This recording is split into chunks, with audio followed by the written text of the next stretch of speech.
Happy Black History Month. Good afternoon, and happy Black History Month again. We were here last week introducing another distinguished Black History Month speaker. It's really my honor to welcome and introduce today's distinguished Black History Month speaker. And I want to warn you that I wear two hats. I'm going to speak on behalf of our chairs of the McCormack Racial Equity Task Force, Doctors Laurie Zar Jefferson and Michael Johnson, who couldn't quite make it here on time today to introduce the objective and mandate and work of our McCormack Racial Equity Task Force, but they will do so in the closing remarks. But I wear my own hat as interim dean of the John McCormack School of Policy and Global Studies and a professor of global governance and African affairs. This particular talk resonates with me personally. I am so excited to welcome Councilwoman Tanya Fernandez Anderson. Wait a minute, Tanya, because I've got a long bio that I'm going to read. I'm going to do you justice in reading your bio, but I just wanted to highlight and put in front the some relevance, of your game-changing, trailblazer work. She was elected in November 2021, barely, a year and a half ago, and yet, soon after that, she co-sponsored and passed, the resolution 0770, apologizing for Boston's role in the transatlantic slave trade, passed that bill, and it is passed. So that's what I call, you elect someone and then their work speaks for itself. That's why I mean she's a trailblazer. We have, titled her talk today about, a case study in restorative justice, a topic, that is close to the work that we do at the McCormack School, especially our Massachusetts Office of Public Collaboration, which has a restorative justice mediation program across the state. But we also are interested in Tanya's work, Councilwoman Anderson's work as a policy activist and a policy governor on the council, and her work on not just actively mobilizing and campaigning for justice, but actually doing the work in the legislature. So we really want to welcome Councilwoman Anderson today. Let me read her bio. You will find it as fascinating as I do. Tanya Anderson was born in Cape Verde. At the age of 10, she immigrated from Cape Verde to Roxbury. And she says those are two places that she formed the foundation of her unwavering commitment to the community. Councillor Anderson was elected to the Boston City Council on November 2nd, 2021, becoming the first African immigrant and Muslim American elected to the Boston City Council. She proudly represents a district that many of us live in, and certainly UMass Boston lives in, and that would be Roxbury, Dorchester, Fenway, and some parts of South End. Before serving as a councillor, Tanya was the executive director of the Bowdoin Geneva Main Street nonprofit, a parent advocate she was with the Boston Public Schools. She was a program manager for a homeless women's shelter. She was a business owner and a child social worker. She also has been a foster parent, a foster mom for 17 kids.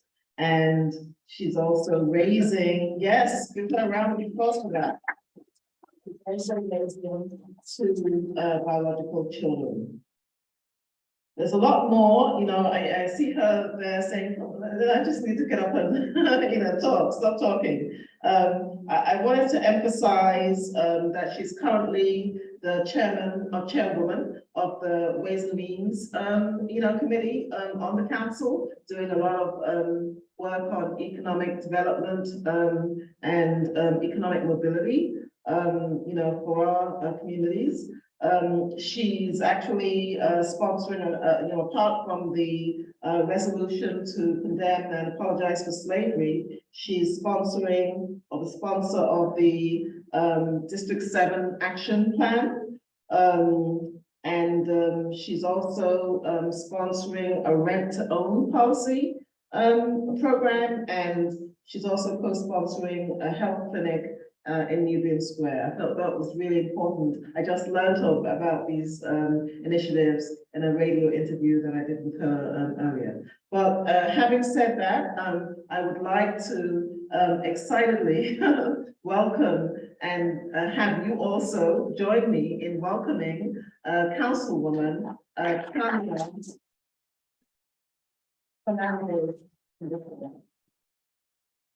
And what did I miss? 50?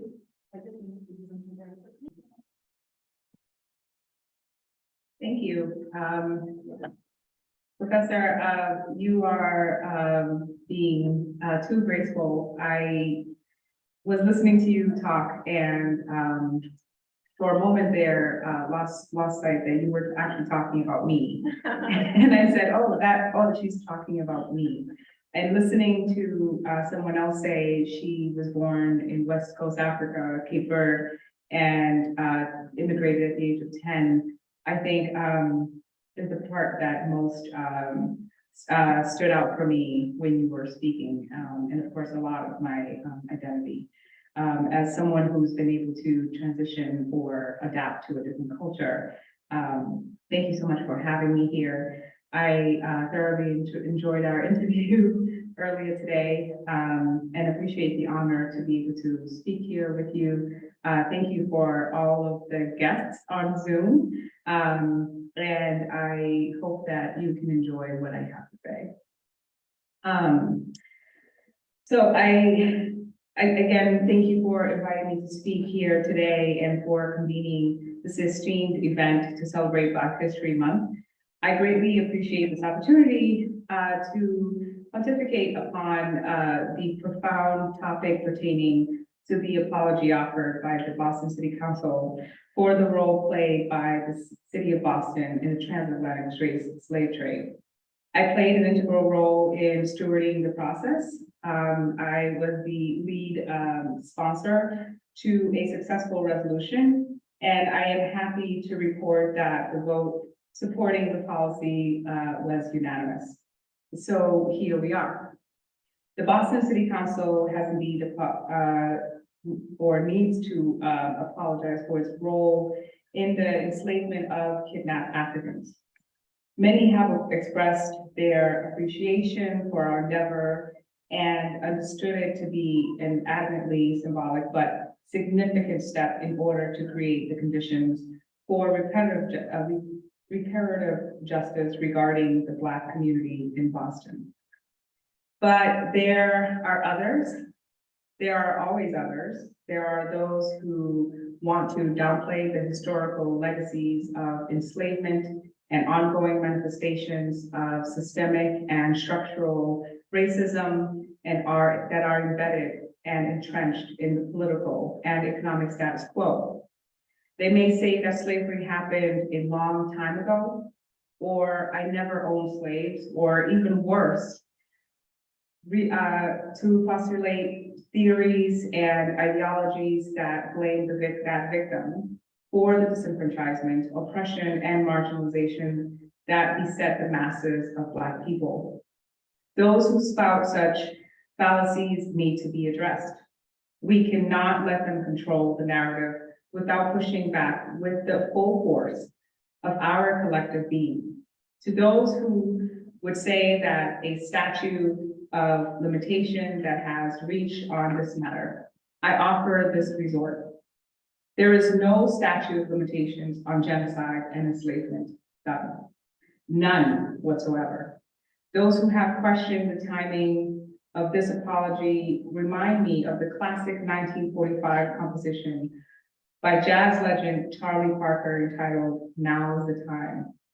Now's the time we can't apologize yesterday, and we shouldn't wait to apologize tomorrow. This is so because there is no statute of limitations for crimes of the historical magnitude of enslavement practiced in the Americas by the perpetrators of pan-European colonialism. And the scope on this history is vast. We are not taking years, we are talking about centuries. We are speaking about mass murder, rape, child abuse, centuries of unpaid labor, and additionally centuries of overworked and underpaid labor forced upon generations of Black people, Black Bostonians.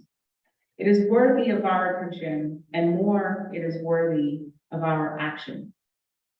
The links of our city to the enslavement of Africans goes back to 1963, when the first ship holding African people came to Boston. And from where? Cape Verde, West Africa. By 1641, Massachusetts had legalized the institution, and the state's initial slave codes were written by its first governor, John Winthrop. In the first half of the 18th century, the population of enslaved Africans in Boston increased by 350%. And in a state, oh, I need to speak a little louder. Thank you. Can you hear me? Is that better? Okay.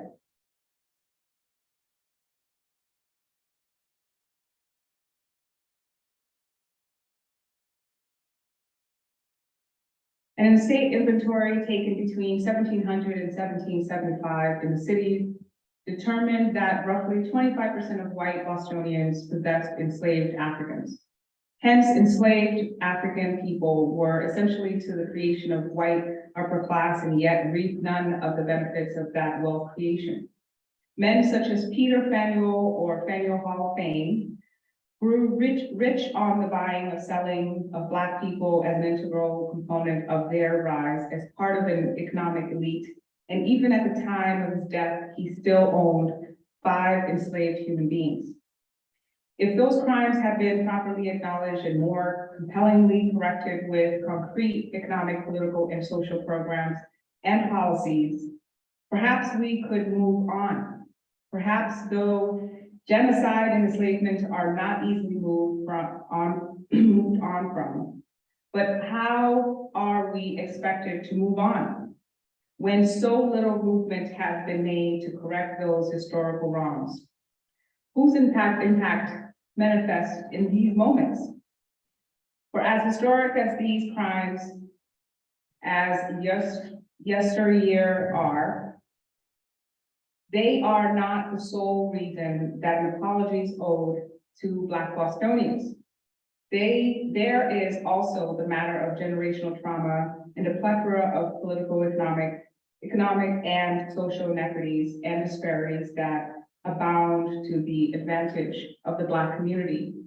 There is the death of the early age that Jonathan Kozol wrote about 1960s classic about the Boston public schools.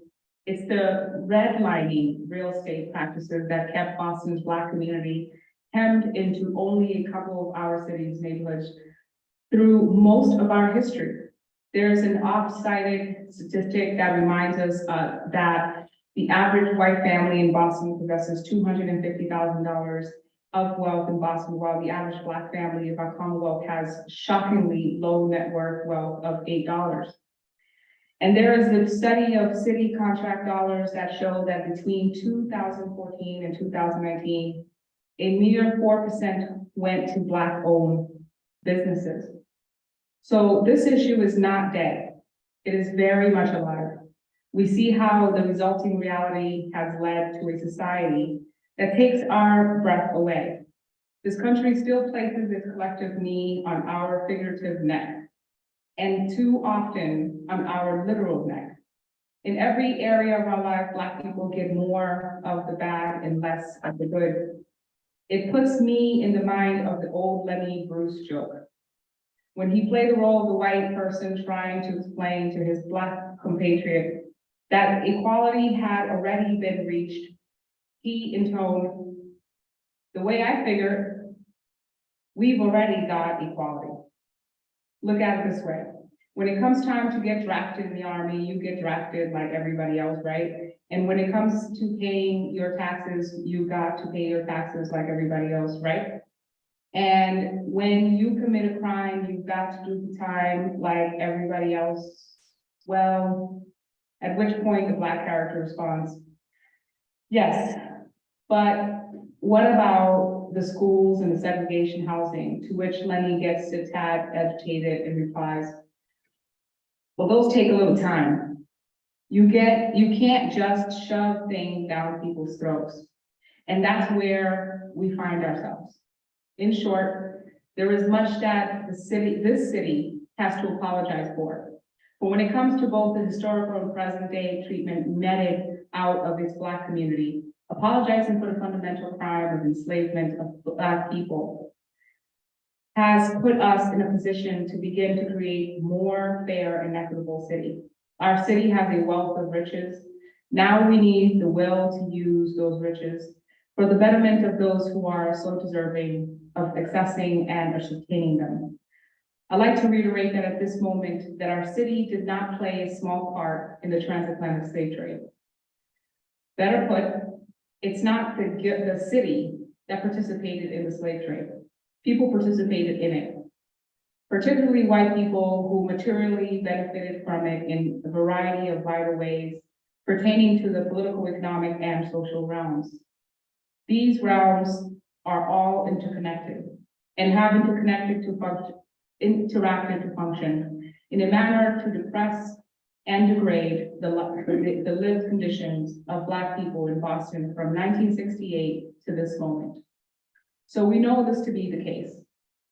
We can run from the truth, but that is not a race that we should participate in. But there is no finish line to it. No denial won't help us. For that a river in Egypt that holds no water for our current circumstances, if you see what I mean. Seriously, I apologize. The apology is good, but the actions that will arise from it are even better. For one thing, we should commence to expeditiously remove prominent anti-Black symbols, such as statues that celebrate and street signs in honor of those who enslaved people or held white supremacist views. I referenced Peter Faneuil Hall previously. This is not a man who should have anything named after him anymore, particularly in a city that claims to be bastion of progressivism. Or let us take Louis Agassiz, who believed that the science could be used to justify the ideology of white supremacy and racism while propagating the nonsensical theory that human beings have biologically distinct origins, with Black people at the bottom of a supposed racial hierarchy. Nothing should be named after him. But this is not the end, but a beginning. Think of it as an opening salvo, in a multi-pronged approach where we begin to actually deal with generational trauma and current manifestations of race and economic inequalities that stem from the process of enslavement and its aftermath. Recently, Mayor Wu has instituted a reparations task force in collaboration with the endeavors of the City Council. I was the second co-sponsor and began the work with Councilor Mejia and former Councilor Senator Lydia Edwards a couple of years back, but which actually has its origin in the steadfast and stalwart work of former Senator and dearly departed Elder Bill Owens. Task force has 18 months to which they would convene and make recommendations for us to hopefully implement policies and programs that will produce the conditions of concrete change for the masses of Boston's Black population. We should acknowledge and proudly advocate for the notion that financial restitution is likely to be an aspect of what is needed as part of this overall reckoning. For we have with us, to this day, a political, economic, and social system that has structurally and institutionally worked to the detriment of Black Boston since the first Africans were brought here in the early 17th century. Much has been taken from the Black community. If we are to begin to address this historical robbery with consequences and results that we are still very much living with today, there is going to need to be more redistributive process. We have a wealth of riches in our city. To reiterate, all we need is the will to use the riches for the betterment of those who are deserving of them. And in this city, at this time, on this day, people are truly deserving of accessing resources and always have been. We should apologize. We now must act in a manner to demonstrate that we are sorry and that we must begin to repair the harm that has been done. On that day, we will begin to become a city as progressive as the policies and the platitudes that we claim we're on. Thank you.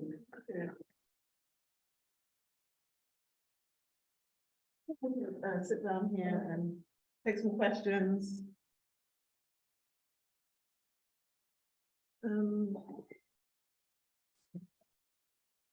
Charlotte, let me get the owl please, so that the audience can see. Yeah, absolutely.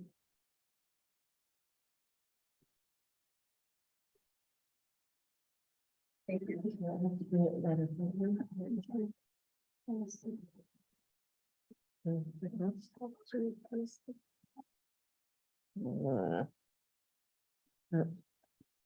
Well, we might have to stand up for the questions, I'm sorry, because the hours, is it gonna get us? Yes, it can. Oh, will it reach? Yeah, it's a camera. It's called the owl camera.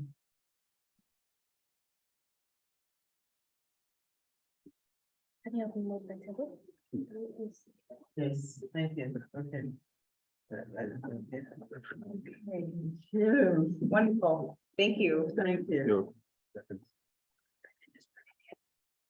There we go. Is that okay? Yes, perfect.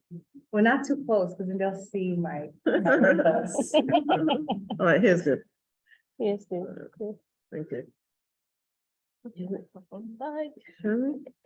All right, well, thank you so much, Councilwoman. And so this is a period of question and answers that we have. So are there any questions from the audience, the in-person audience first? I have a few questions, and I know that our online audience, which is about 50 people up there, have questions as well. So I see a hand up. Yes, please, could you stand up and introduce yourself for the online audience's purposes and thank you. My name is Anita Cohen. I'm here in Boston. Question I have, first of all, I'm standing back here. I really appreciate that you've been talking about this at all. the fact that we are sitting in the city of Boston and technology is still playing for society. I guess I wanted to ask, because I appreciate the overall message and the goal of the law. We wanting to tear down statues and for the history that it represents. But I wondered if there was a goal, to address these first long with specific issues. I'm a criminal justice teacher here. One of the first institutions we learned about is the Boston Police Department, and how in 1850 they were the first department in the country to employ the slave law, where which means removal of cops, silhouette, fugitive slaves, and ensure that did not in state. The department apologized for this and regretted themselves 4 years later when the law went away. But I don't know that there's been enough recognition and acknowledgement on that part. If it's your plan to do something in that way. Thank you, Daniel. Gracias por la pregunta. I would say that I have many plans, and as much as time will allow me, I hope to be able to get to as many of them as possible. In terms of the criminal justice system, not only beginning with an apology, but the reconciliation, I think, would manifest in its reform. And so I look forward to having conversations with community. I think it's important that we include the people that are already doing the work.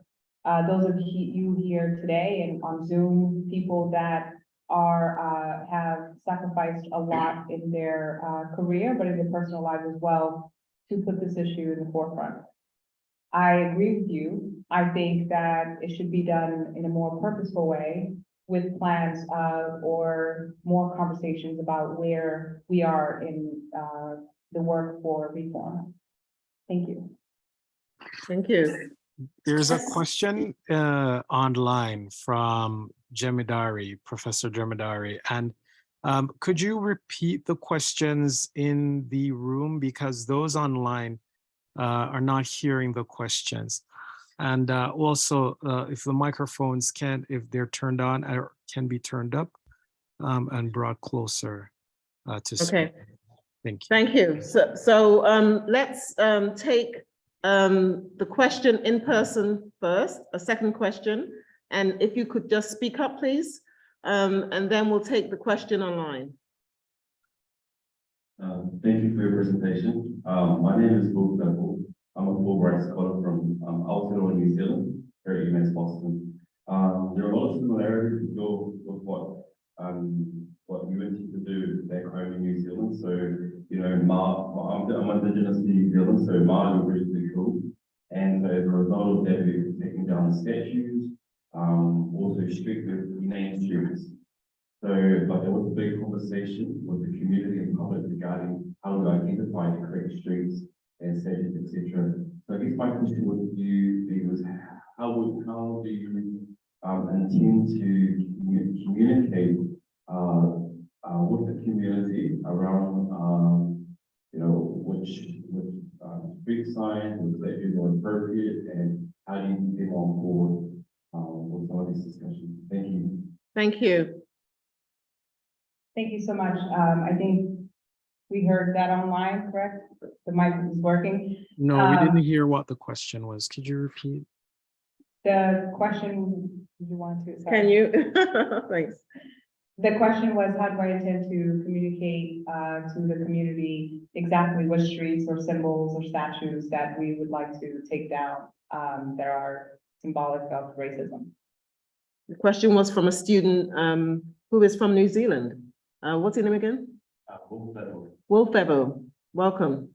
Thank you, Will, for the question.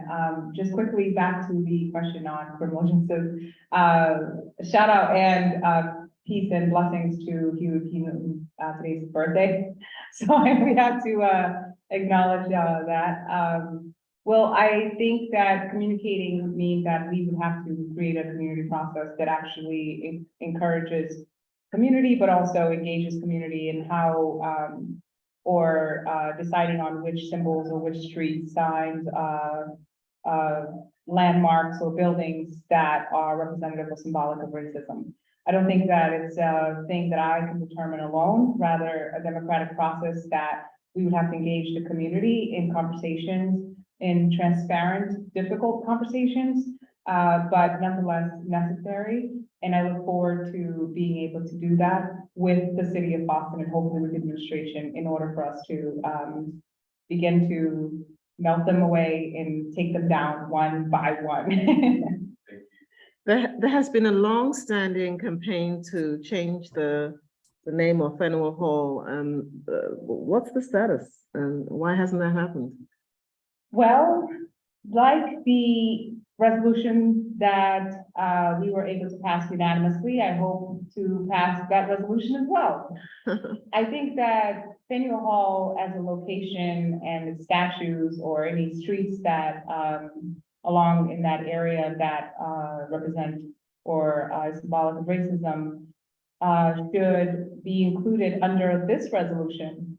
However, the city has certain bureaucratic red tapes or processes that we need to go through. And I think that the best way or the best next step is for me to file a resolution asking for it specifically for the name to be changed. Great, great. Okay, thank you. So we have the question online by Jemadari. Yes, Professor Mara, go ahead. thank you very much. And thank you, Counselor, for the work that you have been doing and being out front on these issues, understanding the importance of this to our community in a long-standing way. I'd like you to comment on a set of linked questions, if you would. The first, following up on the issue of Faneuil Hall, is if you could give us an update on the issue and or resistance there has been after the changing of the name to Nubian Square of the Roxbury Library. Since there seems to be some resistance in the middle of Nubian Square to have a Nubian library. Secondly, central to, as I understand your initiatives, has been this question of really power and the inequity in power relationships as they have become manifest over time. In our city, a symbol of this, and in fact, an important manifestation, has been the structuring and control of the Boston School Committee. Would you comment on that? And this being the first major board in which Blacks became empowered in this city, and then it became all of a sudden under the referendum, the power of the mayor. And would you comment on where we are in that particular issue? And lastly, is your expectation of the task force that you helped to initiate? Thank you, Professor Kamara. Councilwoman. Professor Jemadari, thank you so much. So first, for the Nubian Square Library name change. As far as the resistance, so just for the folks that are not familiar, the community organized, and I just want to shout out to Brother Sadiki Kambon, who has been spearheading this from the beginning, with alongside partners. And thank you, Professor, as well, Jemadari, for all of your work on this front.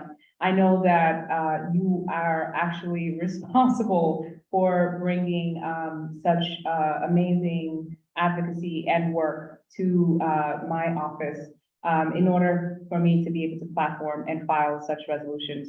I thank you, and I humbly ask for us to get together really soon. We have much more work to do. For those of you who are not familiar, this group of advocates basically got together for the name change for Nubian Library. And at the time, from what I'm hearing, this was reported to me that the current mayor, Mayor Wu, stated that she was in support of it. And again, the report has been that they have gone to the library and The library board has told them that basically it can't be done, that it could be sort of like a slogan or a subsection of the name itself, calling it the Roxbury Library.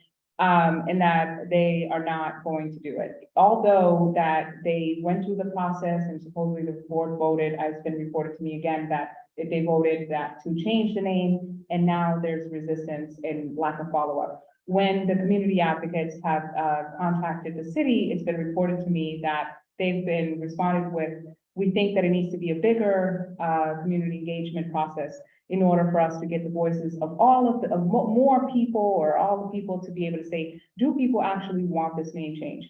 The reluctance on their part, I can't speak on, but you know, it's utterly disrespectful if the community has gone through that process and can show you proper documentation. I think the conversation is, can we meet and can you show me proper documentation that this process has taken place and this is actually what's supposed to happen, and how can I assist you in the next steps? And so I've been advocating for this, and then I filed, of course, a hearing order for us to discuss what happened exactly in order for us to go to the next steps. As far as the second thing with the school committee, I will comment that it is my position that I believe that we need a fully elected school committee, not hybrid, not half, not part, not a little bit, with 2 youth representatives and members. And the fact that we have landed on the vote that we have landed on is that the Boston City Council sometimes is moved accordingly to their interest or self-preservation based on whomever they're talking to. I'm not speaking to anyone in particularly, I'm just saying that my observations of government, of the council body, is that people move accordingly to who endorse them, accordingly to who sponsor them, accordingly to what the mayor is going to do in their district. And so if, for example, one representative of the council, one councilwoman, she got up and she said, because the mayor is not going to sign this as an amendment to do the what you're proposing here, what Roy proposed, I am going to just vote present. And someone else called it a cop-out. Essentially that, you know, if you're not voting and you're saying, I'm just here, but I'm not voting, and we can't get to 9 votes because you need 9 votes in order for it to go to state to become a state home rule petition, then, and the mayor is being clear that she doesn't want this, she wants hybrid version, then you have to wonder, you have to look around and say, okay, which of my council members are voting the way that they do? Why are they voting the way that they do? They can rationalize it all day, but it all really comes down to, what are your interests and how are you benefiting from this? And how are you preserving whatever, you know, or leveraging whatever advancement for yourself? And so I think we should be honest and we should be transparent with the people. We owe it to the people to build this new type of government that we can talk transparently and be able to say, look, this is how the politics work and this is how we can change it. The third part. Jemadar is still here. What was the third question? Your expectations of the task force that has been established. How can I forget that? Thank you, Professor. Boy. So my expectations are that we do a full study, but not just a study, that we employ the proper people, contract the proper people to do the study, to make the recommendations for the reparations.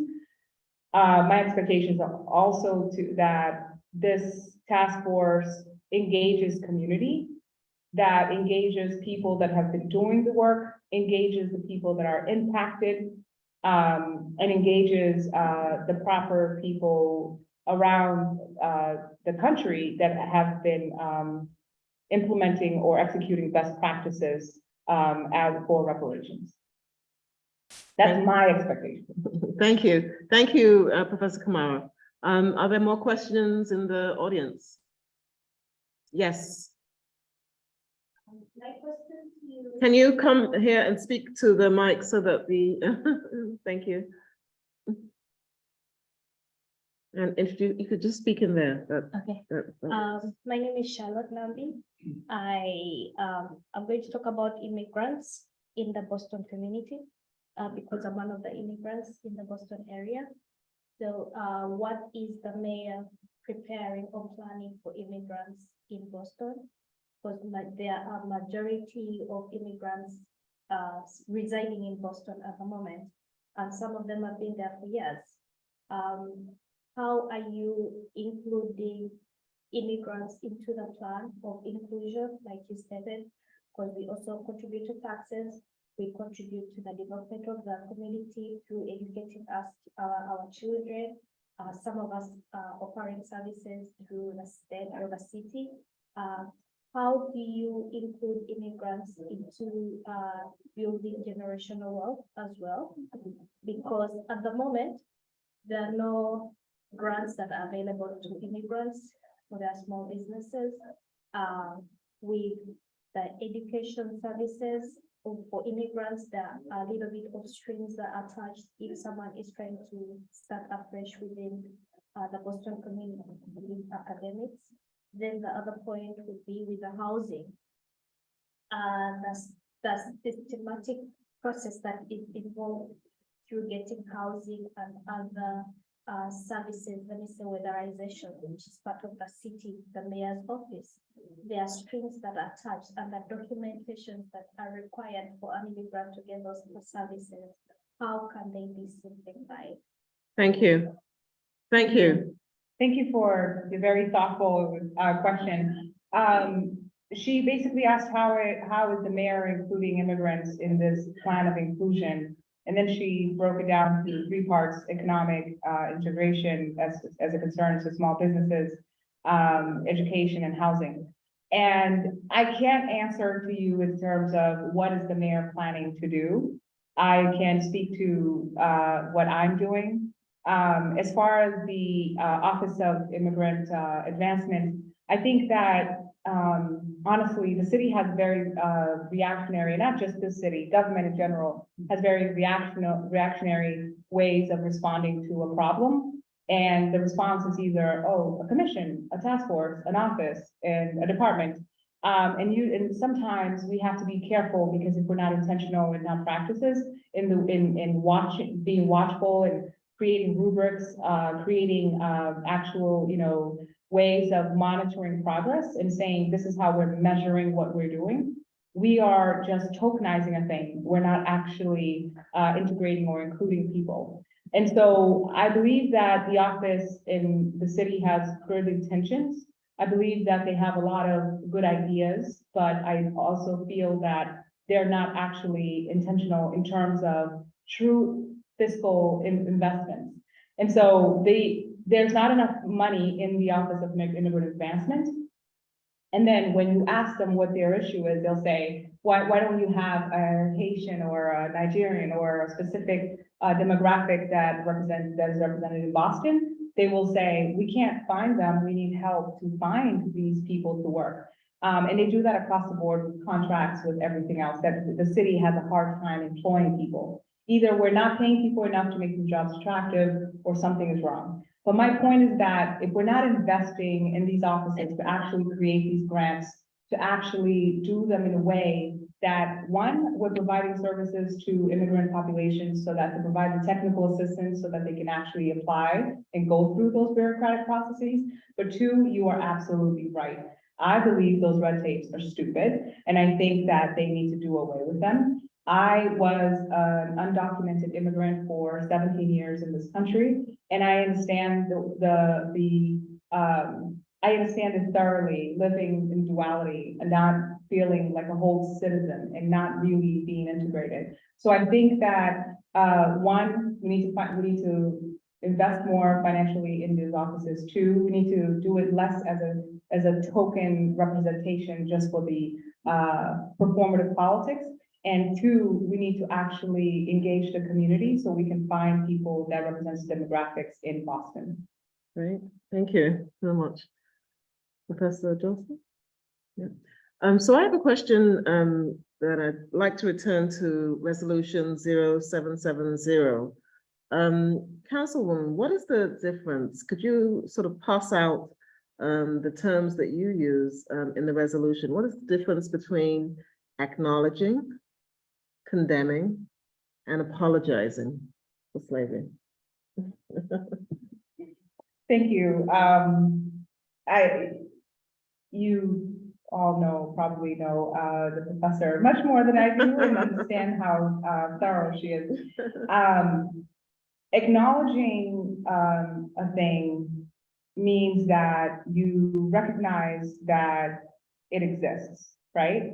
And so you see it and you don't reject it, you don't deny it. But to condemn it, then you have to take a position. You have to actually make a decision whether you think it's right or wrong, and then you have to say it deserves a certain action. And so to actually go from acknowledging to condemning means that not only do you understand it, but that you have enough knowledge, practice, but also to be able to say it, right? To put it into action. And I think that that's the difference in Boston, is that we take something and we'll say, yeah, it was a problem, but it happens. Okay, it was a problem. Okay, but then, well, do you recognize or do you acknowledge that it's actually a wrong thing? Okay, so I condemn it. It was bad. I'm a good person. It was bad. But then to take it to the next level, to action, to apologize, it means that now we say, we have to do something about this. We have to change it. Thank you, thank you. Are there any more questions online or in person? Professor Johnson, when you take off your mask, it means you have a question. Speak loudly for the benefit of the online audience. Thank you. Hello, Counselor. Hello, Professor. Thank you very much Come please. for your comments. And I'd like to follow up a question from the person who asked earlier. You're from New Zealand? Yes, so I'm wondering if there are models you know of regarding apologies, acknowledgement for participation in transatlantic slave trade or other similar horrors at the city level in the US that you consider to be models of best practice. I think the post-apartheid truth and reconciliation process in South Africa would be one that I really admire and feel that actually brings intentional change. Yeah. That I can go on and on about that one because it's very close to home, and it's one that has subsections beyond being taken to another land, but being on your own land and then dealing with not just black and white, but having complete strangers colonizing your land. And then to these subcategories of colorism and classism, but to be able to truly create transformation or healing in a society, we must have truth before reconciliation to lead to healing. And I don't think that our society here, especially in Boston, and again, I hate to say it because when we hear the truth, it's hard. And we say, for example, I'll say something like, and I say this a lot, and people by now are tired of it, right? Boston is the most racist city in America. And everyone just cringes like, no, but we're good people. And I think that is indicative that we need the transformation, that we have not applied best practices, models that can actually change us within. When the questions were coming about how I can communicate to community about or figure out which symbols, or for example, the immigrant situations in Boston and how we can create more inclusion or properly include them in our policies, then we have to turn to ourselves and really question, how are we responsible, or what are we doing in our practices and our own personal models to bring about that reconciliation? And I have to say, there are some of us that are doing the work outwardly, but inwardly we're not. And there are some of us that believe, for example, that we should condemn, but we shouldn't apologize. And this, again, is a direct sign that we're actually not changing ourselves within. Even in our own Black communities, I would say to my brothers and sisters that fear no one, and that sustenance comes from your creator, or fine, not God, the universe, energies, whatever, but fear no one. Don't be depraved. That self-oppression or allowing oppression is a sin, and you should stand against it. And we shouldn't fear what advancement or career or livelihood we're going to lose. And so therefore, if you're going to lose that job, stand against it. Don't be afraid, Black people in Boston. It's a new day. That means that we ourselves have to tell each other, not just our counterparts, not just our white brethren, but that we ourselves have to do the work, that we ourselves have to begin that internal work so that we can exemplify. But not that it's the burden is on us to change a people or to help them change, but rather that always it starts with the work of self. And if we don't have the proper models, even when we do, Boston is so elitist. They always think they have the answers. All academia, everybody in the education, all the Harvards against the ghettos, and they think they can fix us. They think they have the answers. They think that they can come and save the Black baby. No, we've been nurturing and breastfeeding your children from the beginning of time. And we can do it together. And that is the model in South Africa, that we can do it together. Thank you for that. Let me also take you back to a question that's not about the topic of the apologizing for the transatlantic slave trade, but another proposal, a bill that you proposed in the council was the Hijab Day proposal. And, you know, that's sort of connected to an intersection of anti-Islamophobia, but also, you know, sort of gender rights and human rights and global, you know, human rights in sort of your referencing and drawing upon the human rights disasters in Iran, symbolized by Masha Amini and her death, you know, due to her wearing of her not wearing the hijab. So I just want to quote, you know, something that you said that was really, I think, interesting. You quoted Masha as saying, "I'm an African woman. I wear my scarf." No, this is what you say. I wear my scarf and I put it in a bun. It's simple. But Masha said, I'll just wrap, you know, my scarf around my head. It's not a big deal. It's just a scarf. And she dies. So you, you know, felt it was important to mobilize Bostonians around Masha Amini's plight, but also draw it to the plight of many women in Boston in advancing Hijab Day. But why do you think that that proposal was so misunderstood and not passed in the Boston community? Well, thank you, Professor. It was passed. Both were passed. Okay.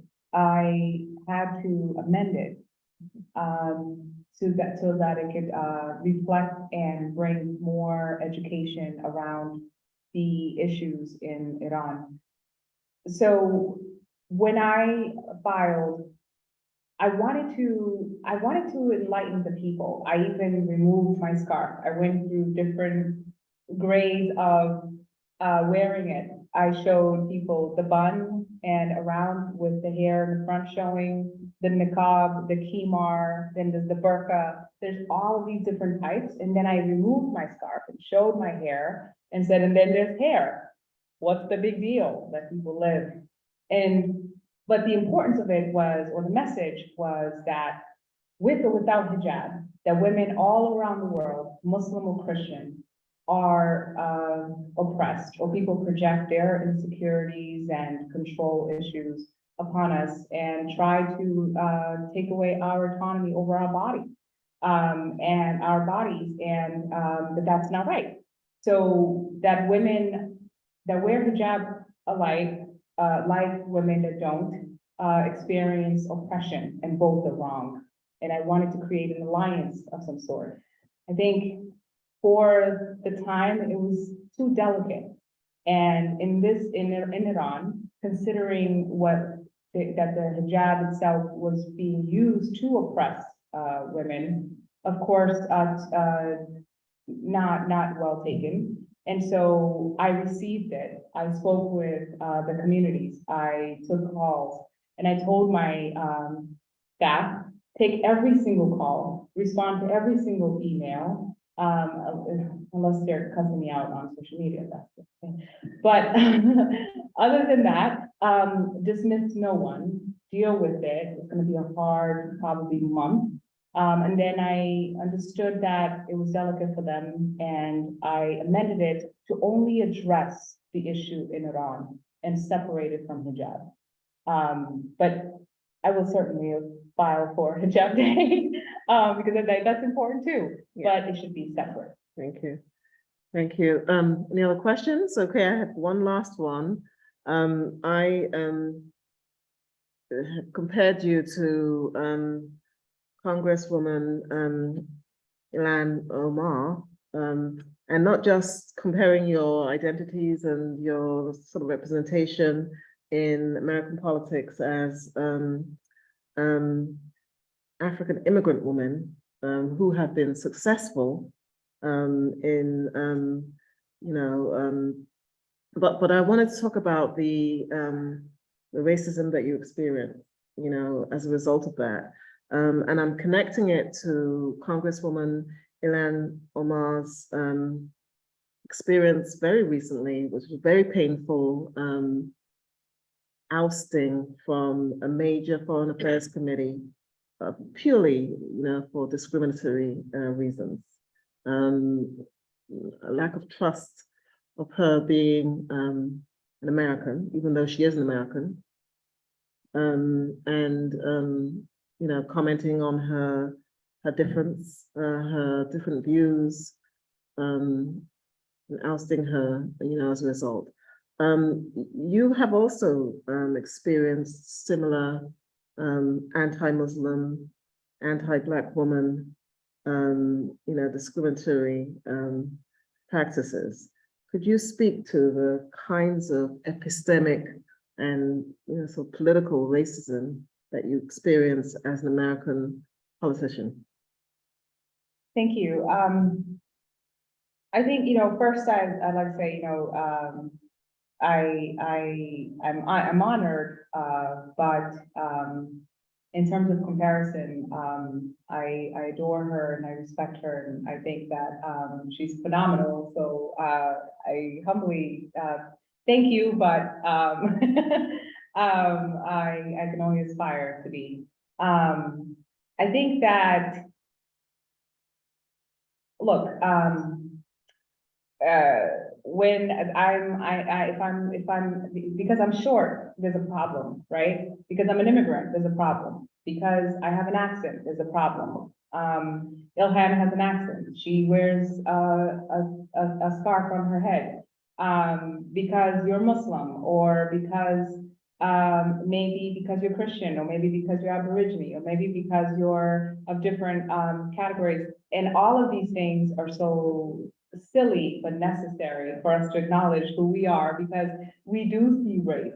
You can't say I don't see color. You see me, you know that I don't know what color this is, maybe caramel or something. But it's silly, but it's the very human things that make us who we are, and they are part of our identity. And yes, I get discriminated against. I don't take them that seriously in terms of, I'm not afraid of them, but in that moment, I think that my emotions in the moment that you're speaking of, I responded in the way because no one other than myself and one council colleague spoke against how they were treating my colleague, Ricardo Arroyo, and there was no due process, and the council president decided to take his chairmanship from both redistricting and government ops. And at that time, it was hurtful because I looked at my colleague, this Puerto Rican man,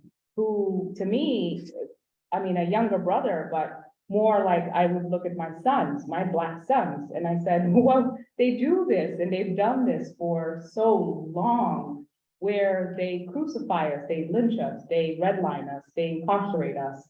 They do so much harm, and now they systemically put policies in place that fail us. Then they say that they mean well, then they say that they're transformative, they say that they want racial equity, they say they're gonna give us housing, they say that they care about closing the wealth gap. And yet their policies, even though in the richest city, one of the richest city in the country, they show off about how they can pay their bonds in less time, in half the time, because Boston had a AAA bonding. And that we have so much money because all of these billionaires can invest in these bonds. Guess what? But none of this money actually is going to go to the most vulnerable population. So all of these discriminations and all of this silliness and all of this sort of, you know, superstitious stuff that they claim that, or they respond with vitriol, that stuff doesn't matter. I mean, we're used to that. We're made out of stuff. We've been through worse. Who cares? We rise above it. But yet I still, in that moment, opportune moment, I had to speak up and say, here I am, a Black woman in all of my categories, the short, Black woman, immigrant, African, whatever, you know, baby mama. I don't care about your categories. The problem is that you are afraid. You think that I'm gonna take your place. You think that I'm gonna take your job. You think that I'm gonna replace you. It's a human thing. And I empathize with you, but you know, you're wrong. In order to do true reconciliation, in order to heal, we have to have these conversations. You're just afraid, and this is what you do to us. We're not surprised. This is how people treat us. Look at how they treat Ilhan. They'll find an excuse. They'll say tomorrow she'll wear red lipstick. They'll say that that's why. It doesn't matter. People are afraid, so they need excuses to rationalize their behavior. That's all that's happening. And it continues to happen. We just have to get ahead of it so that we can begin to fight these failed policies to transform these issues. Yeah, thank you for that.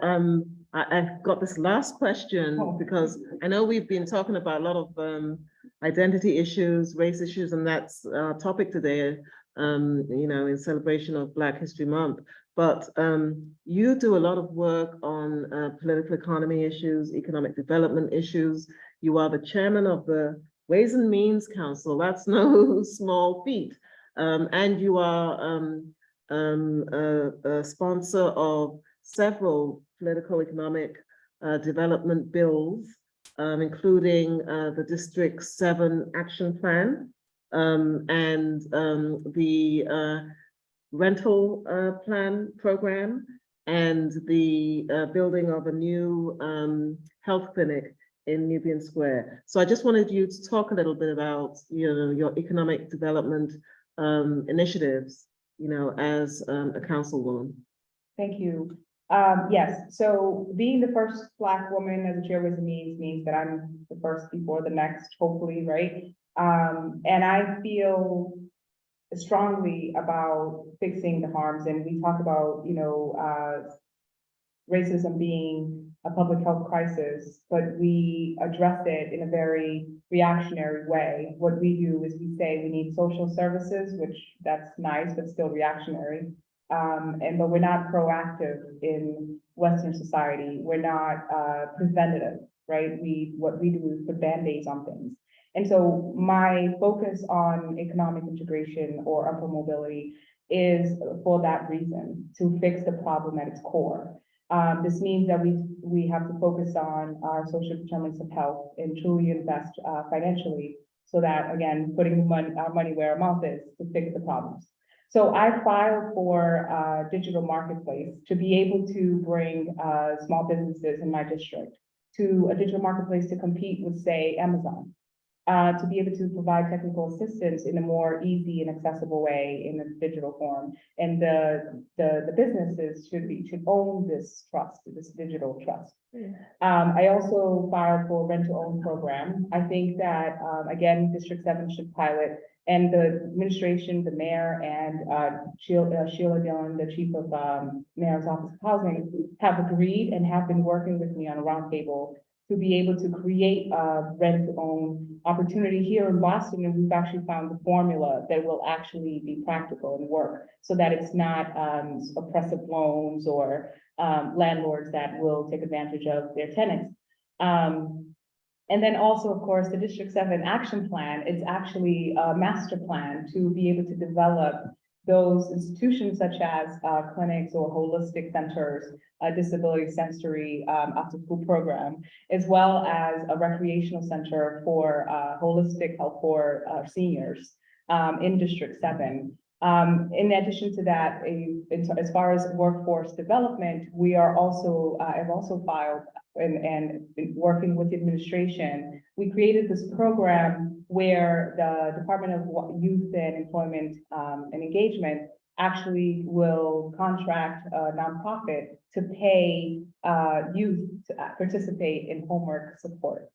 There is no after-school program for high schoolers, as you know, to exist in Boston, which is weird because they're neglecting our youth in that sense. And so there are all of these policies ideas, but the main focus for me too is to do this in a way that I can consolidate community. In order for me to do that, I'd have to really do some grassroots organizing, but also provide a digital platform. So we are going to be launching District 7 app to be able to consolidate everyone in one platform, but also one calendar, also to be able to put everything digitally in terms of like traffic or development or community engagement meetings or resources, and also follow up with 311 inquiries. So how do we hold local government accountable? How do we engage our constituents civically? And also, how do we hold me accountable? Tell me how I'm doing, and looking at that, right? So all of this takes organizing, communication as well, while we're working on these policies, while I'm holding these thousands, like it's actually dozens, I'm exaggerating, dozens of hearings and Ways and Means, but I was able to move $75,000 to LGBTQ community. I was able to move $600,000 to Office of Returning Citizens, $400,000 to the Black Male Advancement, $1 million to small businesses, $500,000 to Main Street. These are my moves, and then $17 million out of ARPA funds for discretionary use for the council. And this was all my way of figuring out how we can invest more in my district, but also looking at Boston as a whole and what we need in order to create racial equity. Thank you so much. What a enthralling, enriching, informative, exciting, inspiring conversation we have had with you, Councilwoman Tanya Anderson, with you. Thank you so much. Thank you so much. I am going to call up our professor and chair of the McCormack Racial Equity Task Force, who is hosting this event, to come and close the event. And I'm going to ask you, Professor Johnson, to come right here where I am so that we can still be captured by the online audience. I'll just sit up here. Sorry.